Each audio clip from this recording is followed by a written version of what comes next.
Faraway Wanderers. Volume 4, Seeing the End of Grace, Blame, Passion, Hatred. Chapter 70, The Eve. When Kexing's gaze landed upon him, slightly tilting his head, he sized Lao Meng up like an inquisitive child, as if he was seeing him for the first time. Lao Meng braced himself as he knelt there.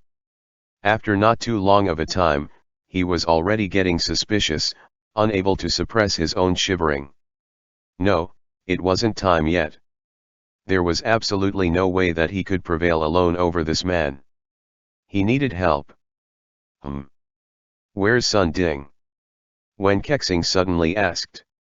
Lao Meng had known from the beginning that he would ask this question, so he didn't panic, bringing up the answer he had prepared beforehand, from the infighting between Gao Chong and Zhao Jing, to Xuefang's appearance, as well as Sun Ding's impetuous advancement and presently unknown status. Wen Kexing gave an ah. In light of what you've said, Sun Ding has likely been lost within it, he asked, mild. Lao Meng lowered his head to admit his error. It was this subordinate that had handled it poorly. Wen Kexing went quiet. There was extreme silence all around. Lao Meng couldn't help but want to look up to see his reaction, yet rigidly controlled himself for 8 years. This man had been in existence to make one shudder, and when he was quiet, he could make their skin crawl all the more. Yet, unexpectedly, after waiting a long time, he only heard Wen Kexing drop one airy phrase from his mouth. Since guests are arriving, go make preparations. They are renowned Jianghu names that cannot be slighted. Lao Meng could finally no longer control himself, raising his head to see him. He had been holding the notion that he would be losing a layer of skin, not expecting that the other would be so tolerant as to let him go. Is there anything else? Wen Kexing asked, expressionless. Lao Meng hurriedly shook his head.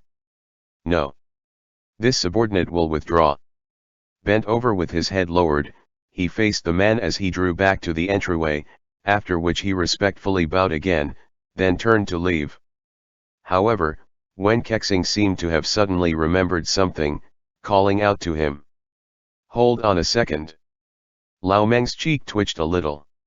He didn't dare to look up, pausing in his steps in accordance with his words. Ah Yang has newly found a husband, he heard the other say, slightly cheerfully. I promised that I would give her an accompanying 2.5 streets of dowry. Go get that ready for me, and don't be too stingy. Understood, Lao Meng answered, stooping over. Upon withdrawal, he came out under the sun, and gently wiped the cold sweat off his face, stoic as he walked away. An ominous premonition abruptly caged his heart, as he had the general feeling that the man appeared to have gleaned something. He had about 80% certainty of the outcome right now, but there were still some variables, such as the missing hanged ghost, Xuefang. Lao Meng's scheme was very simple. He knew that Xuefang, that trash, would never be able to find any intermediaries from famed, upright sects. By happenstance, he had previously had contact with Zhao Jing, and used that opportunity to straight up earn some power, make Zhao Jing mistakenly believe him to have the key, then initiate an alliance. Now, their enemies were all gone, and the lapis armor was complete, so that alliance had naturally fallen apart. Zhao Jing and he would stake their lives fighting, and whoever was the one that ultimately opened the arsenal, well, it was either live, or die. He was shoving Wen Kexing out right now to have them fight without rest. Could Xuefang, hiding his head and showing his tail with the key, really be able to keep away the whole time? He had taken the thing in order to open the arsenal himself, and now that the armor was complete, Lao Meng didn't have faith that he would be able to help himself. Indeed, another aim of this war was to draw Xuefang out.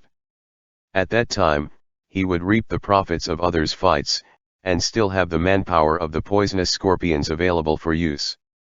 Following Lao Meng's exit, Wen Kexing looked like he was playing with a tiny creature as he toyed with the leaves of a flower growing in a pot. The maid was carefully combing his hair, until she suddenly wasn't careful and pulled a strand of his hair. The man slightly creased his brow, and she promptly thudded into a kneel.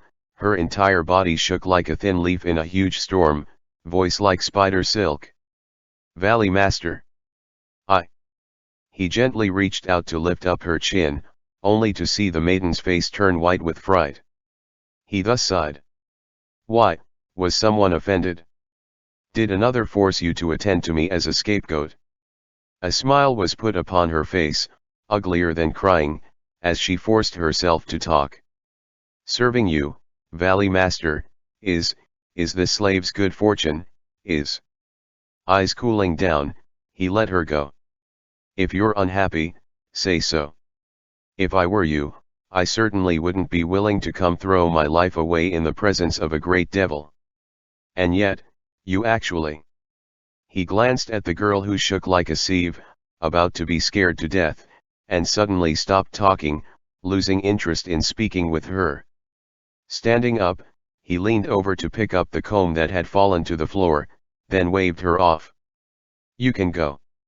The maiden was startled at first, becoming overjoyed soon after. Looking up at him as if she had practically escaped catastrophe, she subsequently tamped down her expression with speed, too afraid to be too obvious in her actions. "All right," she whispered, then fled at flying speed, lest he change his mind. Inside the massive Yama hall, he was left by himself with a flower pot. It really resembled the underworld, not one bit of a human air to it at all. He felt like his mind had been thoroughly corrupted by these people. Once, he had been incomparably familiar with, incomparably accustomed to such environment, and when no one was around, he would feel secure, his heart at ease. After going out for a trip and then coming back, though, he found that this place he had lived in for a full 8 years had become suffocating. "None of you have to worry, actually," he silently thought. "Once I find a real road to the human world, I'll turn back into a human, turn into the same as I had been outside, laid back and even-tempered, no longer temperamental, no longer insane, no longer living a life of casually killing people. There will be someone beside me, too. He isn't afraid of me, and I'm good to him. He's someone I can be with for a lifetime." He closed his eyes, as if recalling something. A smile, neither sinister nor indifferent, appeared on his face, and he gently released the plant he was furling. Living life, what a pretty phrase that was. Joe's issue looked a bit tragic at the moment. Anybody that had followed a bunch of scorpions for over half a month wouldn't be too nice to look at, either, but in his opinion, this wasn't anything too strenuous. The great shaman's medicine had been of great effect, nearly eliminating his ailment. It had been described as being able to suppress the 3 autumn nails of the 7 acupuncture's poison, and then it did. The pain that once inevitably broke out every midnight, reducing him to a half-alive state, was suddenly gone, which he was somewhat unaccustomed to. In any case, he wasn't a finicky person. The assignments he had been required to go out and do himself in Tianchuang had generally been a lot more difficult than this. After this over half-month, the poisonous scorpion stopped in a small town about 30 li away from Fenja Mountain. The scorpion gave an order, and all the others, well-trained, switched into a black mass of clothes, dressing up as commoners of all trades. Like drops of water, they soon vanished into the town's populace. Whilst Joe's issue was following by example, beneath the calm appearance of this unremarkable town, a dark undercurrent bubbled. As if waiting for somebody, the scorpion stopped here, and refused to budge. In just a few days, word on the wind came in. Zhao Jing was leading the heroes of the realm, spreading out notices for heroism far and wide to crusade against the flock of evil ghosts. What was most thought-provoking was that he only disseminated notices, not at all invoking the writ of the land. Reverend Simu truly was an old monk as cunning as a 1,000-year tortoise. As soon as Gao Chong had died, he sniffed something off on the breeze, then immediately fell horribly ill. As if the Buddha had finally remembered this faithful believer of his, he swiftly went to beckon him to Su Cavity. Another holder of the writ, the descendant of the ancient monk, Ye Bai, was also somewhere unknown. Meanwhile, Gu Xiang's quartet bore a different mission. Undergoing a simple disguise dress-up, they then caught up with the murderous-looking people that had scrambled for the mountain. Cao Weining quickly noticed that this time around, not only had his Shishu, Mo Huaikong, come in person from Qingfeng sword sect, but even his sect leader Shifu, Mo Huayang, had as well. He was a bit unclear on the situation. He and his Shifu had initially been sent down the mountain because his Shifu had been in seclusion had he come out of it. Now, the two primary figures of the sect were mingling here with Zhao Jing. Did his Shifu know the true face of that Zhao hypocrite, or no? Mo Huaikong had always been a prick, but Mo Huayang seemed a bit like an immortal. He was quite a bit skilled in talking with people, was pleasant to all, wasn't arrogant or ill-tempered, and could win over people's hearts. It wasn't strange at all that back when he and Mo Huaikong were of equal excellence, the position of sect leader had landed upon him. The quartet rented a carriage, pretending to be the younger generations of average peasants. Smeared on their faces was some alleged face-changing stuff that Gu Xiang had made up.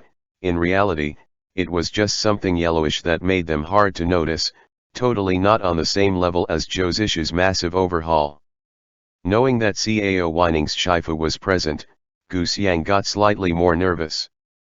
The exact circumstances were currently unclear. Zhao Jing was dominating the situation at large, Cao Weining was wavering, and Zhang Chenling and Gao Xiaolian were all of a sudden seeing their father-murdering enemy, eyes nearly red, only barely consolable. Of the four of them, Gu Xiang alone was still capable of thinking things clearly, so no one else had any ideas. Now, it was the female Zhuge, Xiang, that had the prerogative. "This is an extremely pressing matter," she said. "Think about it, brother Cao. If you rashly go up to your Shifu and tell him, will he believe you, or that hero Zhao?" Cao Weining pondered this for a minute, then didn't have much of a retort, feeling that she had made sense. "All right. I'll listen to you," he said with a nod, like a husband at his wife's beck and call. Seeing that he was this fine with talking it over, she sighed in relief. In truth, she had brought another type of scenario to mind. Mo Huaikong would be easy to deal with, but Mo Huayang, who was down the mountain all of a sudden, was with Zhao Jing like this. Had he really been tricked by him, or did he have some other plan?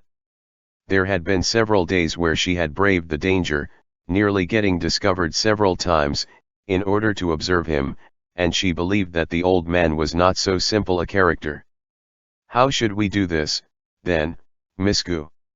Gao Xiaolian asked. "We wait," she stated without hesitation. "We haven't yet found Ye Bai. With so few of us, we can't do any big, sky-overturning tricks, let alone with this many people. Even Zhao Jing by himself would be enough for us to eat dirt. Since they've all rushed to Ghost Valley, which isn't an easy-to-pick persimmon, there's going to be a huge fight." She paused, brows creasing as she suddenly thought, why did her master tell her to go find Ye Bai right now? Weren't Lord Seventh and the Great Shaman similarly idle? Their methods were far-reaching, so wouldn't having them go instead be half the work with twice the effect? She remembered Wen Kexing's words, where he said that a woman marrying off was like spilled water, and that she would have no connection to the valley from then on out. Did he think that the valley had no chance of victory in this war? What was he actually planning? Xiang. Cao Weining patted her on the shoulder, and only then did she snap out of it. "We can't do anything at the moment," she continued. "Just follow after them, quietly watch for changes, and take note of Ye Bai's movements." On the surface, she was nonchalant, but her mind was being cautious. Even with Wen Kexing's protection, living in the valley for so many years had been enough for her to have more survival skills than typical girls. In this instant, she became the linchpin amongst the four. With her statement issued, no one refuted it. They then went on like that without mishap, until a few days later, when an incident occurred. Ye Bai had shown up. End chapter. Faraway Wanderers. Chapter 71, Infighting. Zhao Jing and his crew had already come to stand below Fenja Mountain at this crucial moment. Gu Xiang's group skid into another road like thieves, hiding behind a big rock. Having grown up on the mountain, she was infinitely familiar with this route. She had picked out an excellent spot where they wouldn't easily be found, yet could easily see everyone else's positions. Zhang Chenling and the rest had never been in a place like this before. They had no idea that, under Gu Xiang's leadership, they had detoured around the sign that said "Those with souls, do not pass," and were already treading upon the territory of Ghost Valley, 1 foot inside this awfully wicked, ominous land. Thankfully, Gu Xiang had hidden them well, and those major figures plus minor ghosts didn't have the chance to notice them. Right then, Ye Bai arrived. He traveled by himself on a lone horse, still in his eye-catching, strangely thick white clothes. There was a tiny jar held in his arms, and a sword borne on his back. Zhang Chenling exclaimed, quickly getting his mouth covered by Gu Xiang. It was little wonder that he was shocked. It had only been less than half a year since he had seen him, yet Ye Bai's head of dark hair had since turned half white. Looking at him from a distance, he seemed like a statue that was carved from stone that was immune to time, but with the grey hair crowning him, a faint dead aura faintly permeated him. It was like, the time that had stagnated upon him had suddenly gone into motion. It couldn't be seen on his face, but the slight indication visible from his hair is like the start of when the stone statue was eroded by the wind, and blown away in dust. Cao Whining stretched out his neck to see, but his line of sight landed upon the sword on Ye Bai's back. It was unclear where the man had gotten it from. If it was not carefully examined, one would almost think that he was carrying a giant anti-cavalry saber, as it was extremely wide and long. From his broad shoulders, a slanted head and a tail were revealed, as if a lifelike dragon had been engraved into the hilt and scabbard, its back arching like it was about to fly off into the rolling cloud cover at any moment. Merely by looking at it, one could feel its ferocious air of wanting to move, which seemed to stretch over all the way from the end of the sky. That's the ancient edge of the dragon's back, he mumbled to himself. Gu Xiang narrowed her eyes, looking over. "What is it?" she asked, not too proud to ask a subordinate for knowledge. Cao Whining was shaking a little. He gently tugged on her sleeve, barely managing to suppress his voice, but unable to suppress his excitement. "Legends say that there's 3 legendary swords. The spiritual sword of no name, despite having no sword inscription, is a celebrity amongst swords, extraordinarily bright and unmatched in the world.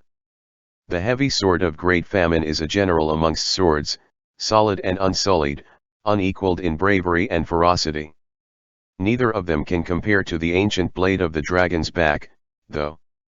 It's a soldier of great viciousness, said to be cast from divine iron, where not even divinities can withstand it. It's hard to imagine that it actually be in the hands of the ancient monk's descendant. All 3 of these famous weapons have been missing, so I didn't expect to be able to witness the return of the king of all swords today." Hearing his muttering, Zhang Chenling untied Great Famine, which hung from his waist. He knew that what Lord Seventh had given him is the genuine item. Recalling his elders' saying of wealth is not to be revealed, he had smartly wrapped a layer of tattered, inconspicuous cloth around the outside of the scabbard. Great Famine is here with me," he said to Cao Whining. Cao Whining's eyes nearly bulged out of their sockets. He accepted the sword with both hands, trembling, reverently using the tip of his finger to push aside Zhang Chengling's masterpiece, old rag, thus revealing the treasured sword, its jewels coated in dust. Eyes practically brimming with tears of emotion, he shakily pointed at Zhang Chenling and babbled incoherently. "This is Great Famine. The General, Great Famine. You abuser of heavenly artifacts. You, peony chewing cow.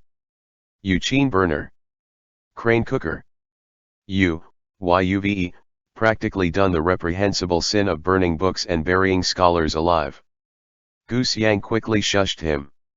The four looked over to see that the crowd on the other side appeared to be pressured by Ye Bai's momentum, automatically making way for him so that he had a path straight to the front of Zhao Jing. There was no expression at all on Ye Bai's face, and he appeared ever arrogant, never dismounting, being up at a high vantage point the whole time he pierced through the crowd. Zhao Jing was astonished by his graying hair at the onset, immediately after which he could no longer keep his expression on, speaking of which, his self-restraint were far inferior to Gao Chang's, but then Gao Qing had been protecting secrets, while he, on the other, had held the desire for murder. That was how the gap in superiority had been established. He forced himself to clasp his fist, smiling. "It's you, young hero yet. You've really come just in time. Join us in our mission. The lapis armor. Do you have it, or not?" Ye Bai harshly cut him off, still not getting off his horse as he looked at him indifferently. The crowd went into an uproar. Zhao Jing's face went stiff. Zhang Chenling and the others listened, hearts jumping in fear. Gu Xiang's brows furrowed. "What's going on?" she asked those around her. "Is he not with them?" "No, Miss Gu," Gao Xiaolian whispered in reply. "Hero Ye is one of the owners of the writ of the world. The writ's 3 pieces, when collected together, can summon the heroes of the realm. Only one of those pieces was in the hands of the ancient monk, and he has ignored worldly affairs for a long time. For Dongting, my father had personally gone to the foot of Changming Mountain to ask for him, but he just sent a disciple of his down the mountain. Hero Ye only defends the writ, he doesn't associate with others at all, acting by himself always." After thinking for a bit, she added something on. "Truthfully, father was surprised to have summoned Hero Ye. After all, there's rumors saying that the monk has already passed on. Those of Jianghu only knew that the monk existed, and nothing of his name, surname, age, or background. However, calculating the age of the writ, at least 100 years had elapsed. The rumor that the ancient monk had long passed during such a long interim was not very surprising." Zhao Jing looked annoyed, and needing to raise his head to see Ye Bai made him even more unhappy. "What do you mean, Hero Ye?" he asked with a cold smile. Ye Bai did not show much of an expression, ignoring Zhao Jing's question. He merely swept his gaze over his surroundings, then slightly raised the volume of his voice. "It does not matter whether you all fight, or cause a ruckus. Anyone that wants to crusade can do so. However, there is one clause: as long as I am alive, no one should even think of opening the arsenal." This man still cared about no one, his tone like he wouldn't care about the heavenly emperor, either.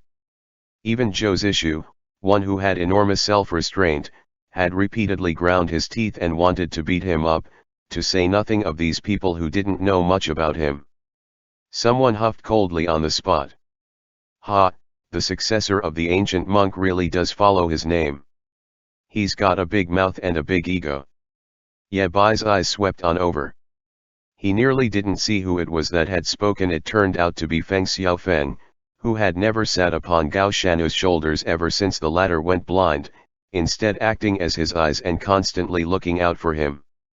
He still had the look of a thorn tip that could explode with one bump, and gave no one any face. If ranking with the top in terms of rudeness, he could be called a tyrant of Jianghu, but he still held some affection for his Gao Shanu. "I'm not joking around," Ye Bai answered. "He's the one that stirred up this situation, right?" Gu Xiang asked Cao whining, voice hushed. Zhang Chenling had followed the others to the puppet manor in Shuzhong.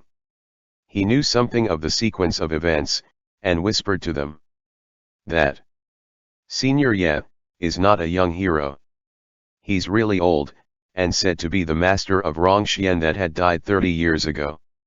After that, he explained to them what he knew. The other 3 stared back at him for a long time, after which Gu Xiang sighed. "By my own grandma, how long has he been alive? He's like a tortoise." Witnessing that she is no longer speaking human language, Cao whining quickly cut her off. So, that's to say that the most crucial object in the arsenal is actually Elder Ye. He came down the mountain, heard about the lapis armor, and then went to inquire after the old truth. Goose Yang tugged at him, pointing at the people below. Hey, look. They're starting to fight. The four moved their heads out from behind the boulder at the same time, carefully observing. This squad of righteous martial artists all individually harbored their own ulterior motives to begin with, so, of course, there was also a subset incorporated within them that was particularly stupid. They had legitimately been deceived by Zhao Jing, resolving to behead evil ghosts for the sake of the common folk. Ye Bai's words had been a rock smashing down, sending off 1,000 waves. Some people whispered in suspicion, while even more were instigated by those who wanted them to be. Ye Bai's search for a beating roused the group into rebuking him in a rage. From how I see it, that monk is a problem, one said. He had been sought out by Gao Chong, and was always following him in Dongting. He has to be his crony. Ye Bai had always been a gentleman that acted, not spoke. Hearing this, he pulled out a horsewhip, and the one in question got a clear view of it coming towards his face, yet still wasn't able to dodge it. He was roughly whipped, which left a blood-red mark on his face, a symmetrical one. Zhao Jing issued a signal with his eyes. Several people pounced at Ye Bai at once, and the crowd could barely see how he was moving. The several flew out to encircle him, but in the blink of an eye, each of them were sent rolling back out with missing arms or shortened legs. Meanwhile, the horse riding Ye Bai seemed to have not moved a bit, still steadily holding the tiny jar in one hand and the horsewhip in the other. The man's martial arts were in a much higher level. Zhao Jing's eye twitched. Let's all calm down. First, someone else was heard to be talking. The ancient monk has been someone of virtue for a long time, so his descendant certainly can't be worse.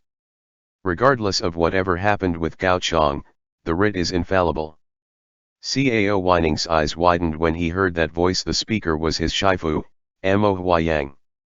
He couldn't help but get nervous, one hand clenching into a fist as he sweat as listened to the man use an amiable tone towards Ye Bai. Hero Ye, what you claim must have foundation. You cannot just blurt out words at random.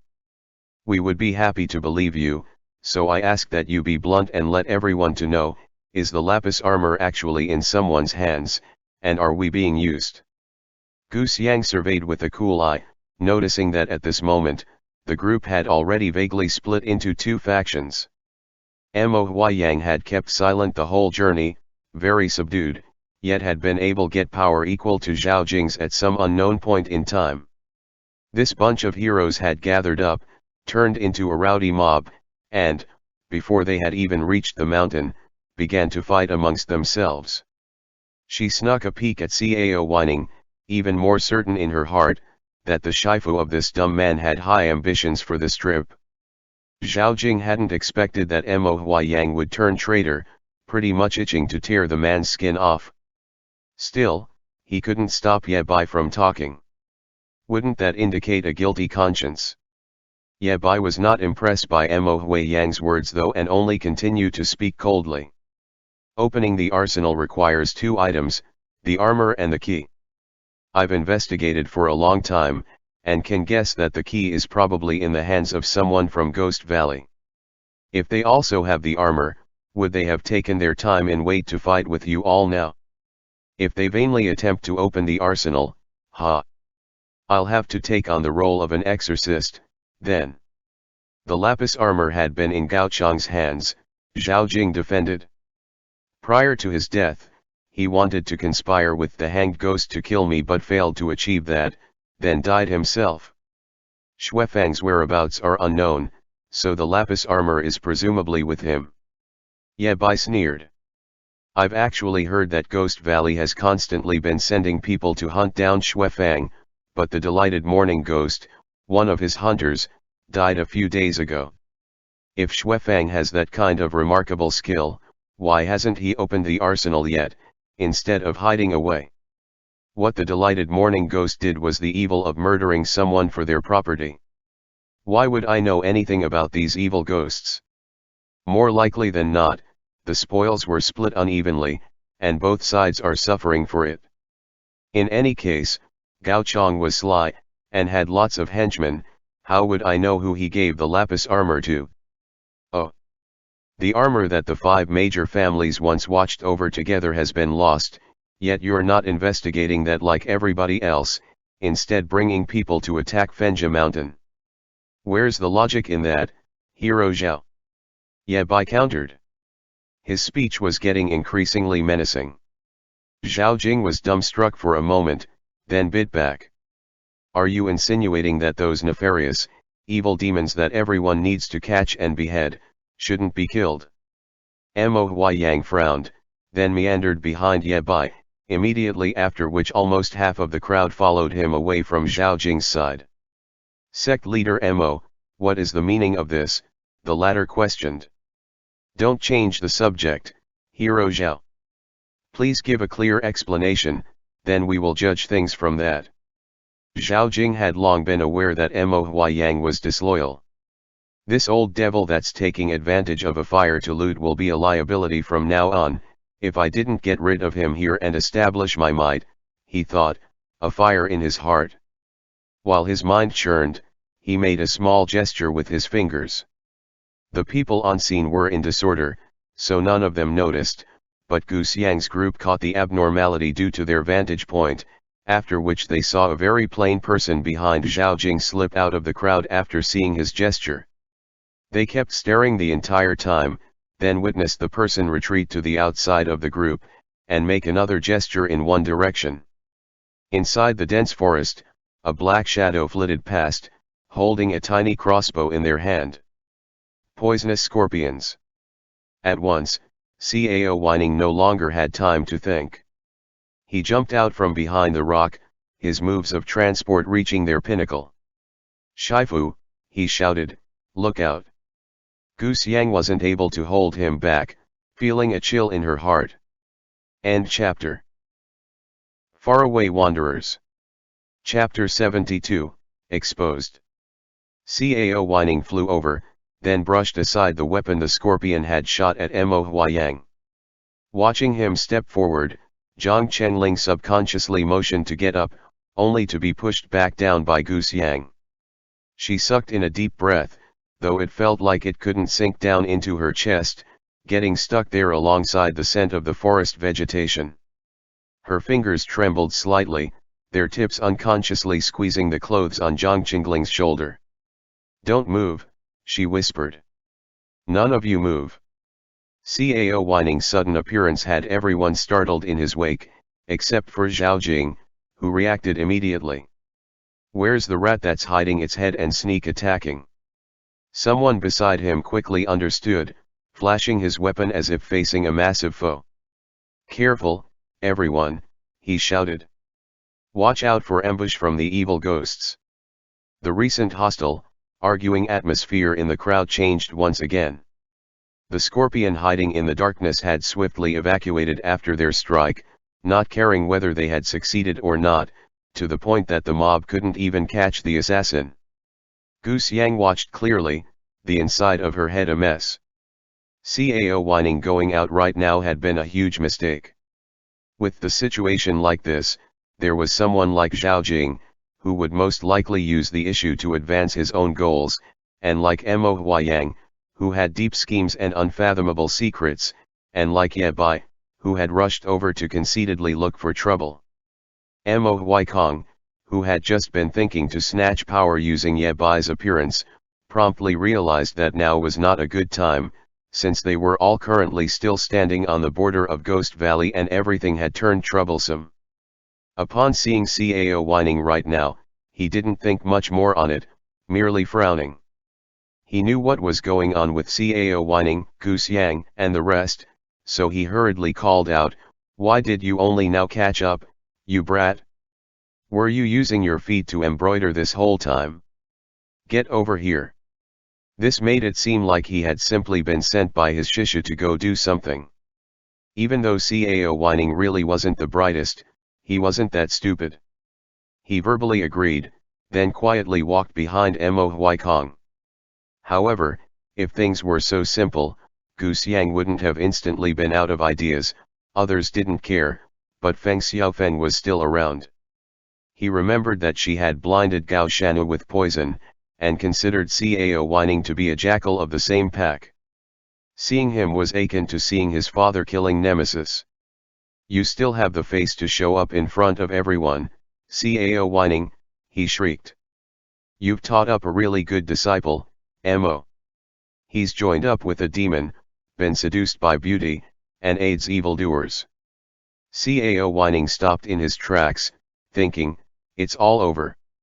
Hearing that, Mo Huiyang's gaze fell upon Cao Whining, face slightly dark. "What's going on? Where have you gone to?" "Shifu, I ran into a few friends from Nanjiang, and helped them to handle some dregs of the black shamans," the other answered respectfully. "I had accidentally cut off contact with Shishu. I didn't know that everyone was here, nor did I expect to have the fortune to meet with you, since I came to find Yo Hero yet." None of that was false, actually. He hadn't told the total truth, but his body language wasn't flustered, and his road of thought was clear and reasonable. After this, he clasped his fist towards Ye Bai. "Hero Ye, this humble one was entrusted by another to request something of you." Ye Bai gave him a rather surprised look. "Who did? What is it?" "There's a friend that's been heavily injured, and needs to heal somewhere extremely cold. They're wondering if Changming Mountain's sacred site could be borrowed for it." The man had no reaction at first, dazed for a short moment, then gave a perfunctory answer. "Tell that friend to do as they will. At the foot of the mountain is Changming village, and past it is a road that leads all the way to the middle of the peak. The area I live in is near the summit, though. Whether you can get there depends on your skills." Cao Whining knew that Gu Xiang could hear him, and this could thus be seen as completing one task. "Many thanks." Ye Bai nodded. As if suddenly getting bored, he turned his horse's head around without a sound, about to leave this place of right and wrong. Mo Huiyang shot a glance at Zhao Jing's group, still looking like this matter wasn't finished, mind racing, then blocked Ye Bai. "Hero yet. What you have said has not been cleared yet. Can you really just leave like that?" The other looked at him. "What else do you want?" "I've already given a clear explanation," he answered, indifferent. "Zhao isn't anything good. As for you..." His stiff mouth revealed a stiff smile, and he spoke coldly, like a corpse come to life. "I don't think you're anything at all." The corner of Mo Huiyang's eye twitched. Zhao Jing had just nearly been forced into dire straits, only able to sigh in relief due to Cao Whining's interruption. "This Zhao person is a crude man," he said upon seeing this scene, "and I don't conduct myself with the caution and order that those of you who read do. I always act as deem fit. Gao Chong used to be my brother. What an ill-fated friendship. I don't know what he was plotting. At this point, I don't like him very much, but I dislike these Fenja Mountain sons of bitches even more." His tiger-like eyes opened wide, bulging in a desire to split open, and his hackles instantly raised. "This thing with the lapis armor was caused by Ghost Valley 30 years ago," he shouted. 30 years later, this disaster's arisen because of them yet again. Our power hadn't been enough before, so we couldn't wipe out these demons, leading to us being troubled by them instead. There's so many calamities happening in the martial forest now, is that still not enough?" The rowdy crowd went quiet once more. Zhao Jing appeared to calm a bit, looking at Ye Bai. "Hero Ye, you've been in seclusion on Changming Mountain the year round, so you wouldn't know," he said, tone cordial. "There are some things in this world that are not what they appear to be on the surface. I don't know who's deceived you, for you to have such a misunderstanding towards me." His voice suddenly paused there, and he swept a look at Mo Huiyang. That implication did not need to be stated. Why had Ye Bai suddenly shown up as a lone rider, and Mo Huiyang taken the lead of others right now? Was that not pre-planned? After that, his gaze fell upon Cao whining. Hero Cao, I've always seen you as a young talent with a boundless future, and an honest person that comprehends what courtesy, justice, honor, and shame are, as well as understands what loyalty and filial piety are. Feng Xiaofeng stepped forth. Zhao Jing reached out to stop him. I heard you say that you have conflict with them because of a lady, Brother Feng. There was even a huge fight with many unknown people mixed within, and they abducted Zhang Chenling. Cao Whining's back went stiff. The name Zhang Chenling was eternally linked to the lapis armor, a very sensitive subject at the moment. As soon as that came out, even Mo Hui Yang's expression was off, and he grit his teeth. What's going on, you little bastard? Mo Huikong knew the situation. Once the elder noticed that things were getting bad, he quickly spoke up. Cough, that was just a little wild girl that came from who knows where. She didn't know how to speak, and wasn't civilized at all. Feng Xiaofeng laughed coldly, pulling Gao Shanu out of the crowd. A little wild girl? Is that right? He asked, shrill. What you're implying, Hero Mo, is that our master-servant pair is really useless, where even a random wild girl could go ape on our heads and blind Ashan, Moreover, on that day, did you not meet a little demoness on the road, then deliberately let them go? Is it because you thought she was attractive that you did that? Mo Huikong's face swelled up like an eggplant. He restrained himself for a long time, but eventually said, you fucking bullshitter. Feng Xiaofeng went mad, tugging at Gao Shanu as he howled. You old bastard. Don't even think about shielding that younger bastard, you're all in the same pack. If you don't give Ashan an explanation today, your eyes will be compensating for his. Thus, all the heroes that had barely been able to stop for a minute got riled up again. Mo Huiyang grit his teeth, asking his question word by word. Tell me, you little bastard, who is that woman? Cao Whining lowered his head, taking a step back. At the very same time, the not far away Zhang Chenling had to let out a hiss. Gu Xiang's nails were pinching his skin. I heard that there were two men with the woman, Zhao Jing sneered, with weird appearances and bizarre martial arts. They took Zhang Chenling away, too. This Zhao is an ignorant one, and I'm not sure where those two came from. Experts unknown to the martial world of the Central Plains, was that not directly referring to Ghost Valley? Mo Huiyang slapped a hand onto the center of Cao Whining's chest, striking him over 10 steps back so that he could no longer stand, and making him sit on the ground and cough up a mouthful of blood. He covered his chest with a pale face, yet firmly grit his teeth, not saying a word. Mo Huiyang stepped up, looking down on him. Are you still not going to talk? He continued to pressure. He lifted his palm and pressed it down upon Cao Whining's crown, as if he was going to beat him to death. Mo Huikong opened his mouth, mumbling, Shikshan. Shut it, Mo Huiyang said coldly. Cao Whining, are you talking? Cao Whining closed his eyes. Gu Xiang sighed. No matter what happens, you two absolutely must not come out, she said to Zhang Chenling and Gao Xiaolian, voice hushed. Keep this in mind, if you two come out as well, all four of us will die here. You hear me? Sister Gu Xiang, Zhang Chenling started. Gao Xiaolian suddenly grabbed him. Don't worry, she told Gu Xiang, looking determined. The other looked at her, nodded, and then her body suddenly soared, appearing before everyone. Bah, you all suck. What do you want with me? Below Fenja Mountain, the weather was suddenly shifting, but it wasn't too tranquil on Green Bamboo Ridge, either. A scouting ghost in grey clothes walked up behind Lao Meng, then said something quietly into his ear. The latter paused, an expression that was quite a bit grotesque upon his face. What did you say? They're fighting down the mountain. The ghost nodded. Lao Meng's brow was furrowed in shock for a long while.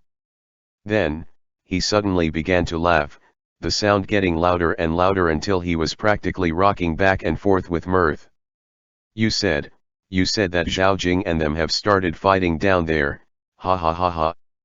Zhao Jing, Zhao Jing. I took him to be an alpha wolf, like a great enemy, but he's actually just a sheep, getting betrayed by a bunch of righteous sects.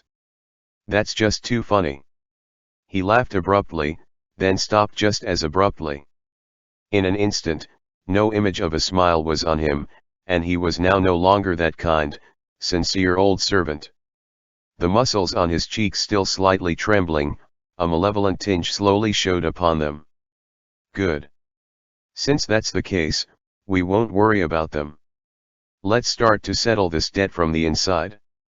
Xiaoke, go get all of our people in the defenses, and move them to the agreed place.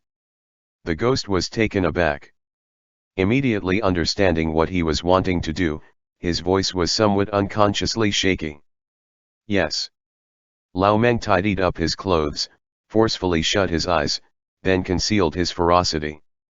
Looking like the same good old man as always, he walked towards Yama Hall. Wen Kexing was carefreely idle, in the middle of painting a picture. When someone was sent by Lao Meng to announce him, he only gave an indifferent answer without lifting his head, hunched over like his entire self was stuck onto the paper. Lao Meng came in, saw that the other was in a good mood with a smile on his lips, and believed that the heavens really were aiding him. Valley Master, the dowry that you ordered me to prepare is ready. May I invite you to take a look at it? Wen Kexing affirmed absent-mindedly, not looking up. He made a couple strokes on the paper with the tip of his brush for a long while, then said, "Mn. Wait a second." Lao Meng obediently bowed his head, lowered his eyes, and waited nearby. The incense stick on the table shortened kun by kun. It was unknown how long had passed before Wen Kexing straightened out his back and contentedly finished up his painting, bobbing his head as he admired it. Lao Meng gave it a brief glance, then saw that the paper scene was extremely simple. It was one tree, several boulders, and a man standing there with no profile, only a view of him from behind. The man was a bit thin, hints of the bones on his back showing through his loose robes.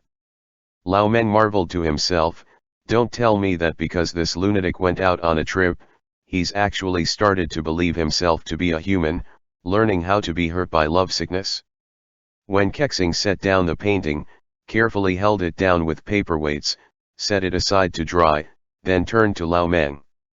Upon seeing him, the tender, warm smile he had immediately turned frigid. Lead the way, he ordered, terse. Lao Meng lowered his head, agreed, then turned to go, concealing the fleeting, irrepressible smile at the corner of his mouth. End chapter.